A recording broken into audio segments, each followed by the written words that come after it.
ప్రియమైన దేవుడి బిడ్డలారా, దివ్య మందసం అనగా దేవాతి దేవుణ్ణి మోసిన మరియ తల్లి. ఆ తల్లి గర్భము నుండి ఈ ప్రపంచానికి రక్షకుడు పుట్టి ఉన్నాడు. Word became flesh.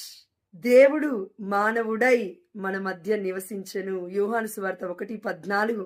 ఆ తల్లి గర్భము ద్వారా, ఆ తల్లి పరిశుద్ధత ద్వారా రక్తాన్ని మాంసాన్ని పునికి పుచ్చుకొని పుట్టిన పరిశుద్ధుడే మన బాలయేసు. సమూయేలు 2వ గ్రంథము 6వ అధ్యాయంలో మనం చూస్తూ ఉన్నాము. మందసముని యెరూషలేముకి తీసుకొని వస్తూ ఉన్నాడు మహారాజైన దావీదు. 30,000 మంది వీరులను ఎన్నుకొని ఫిలిస్తీన్ల పట్టుబడింది. దేవుడి యొక్క సన్నిధి మందసములో ఉంది. దేవుడే మరియ తల్లి గర్భములో ఉన్నాడు కొత్త నిబంధనలో. కాబట్టి ఆ మరియ తల్లిలో ఎవరయ్యా ఉంది అని చూస్తే, పాత నిబంధనలో ఉన్న మందసంలో ఏముందయ్యా అని మనం చూస్తే, అహరోను పుష్పించిన కర్ర అనగా యాజకత్వం. యాజకుడు మన యేసుప్రభుల వారు.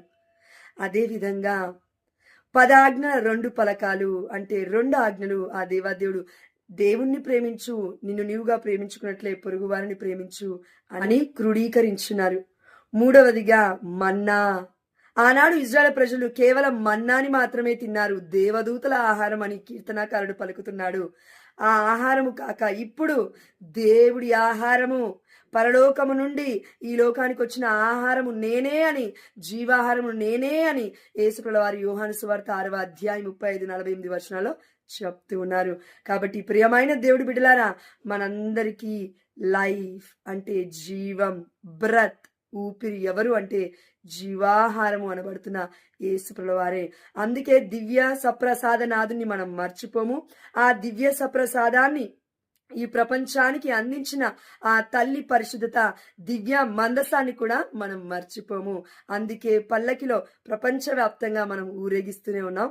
ఇప్పటికీ కూడా మన కన్నతలైన కథోలిక శ్రీ సభ సాంప్రదాయాన్ని మనం గౌరవిస్తూనే ఉన్నాం. ఎందుకంటే ఇది సత్యము, ఇది మార్గమైంది, ఇదే జీవమైంది మన బ్రతుకులకి. ఆమేన్. హల్లెలూయా.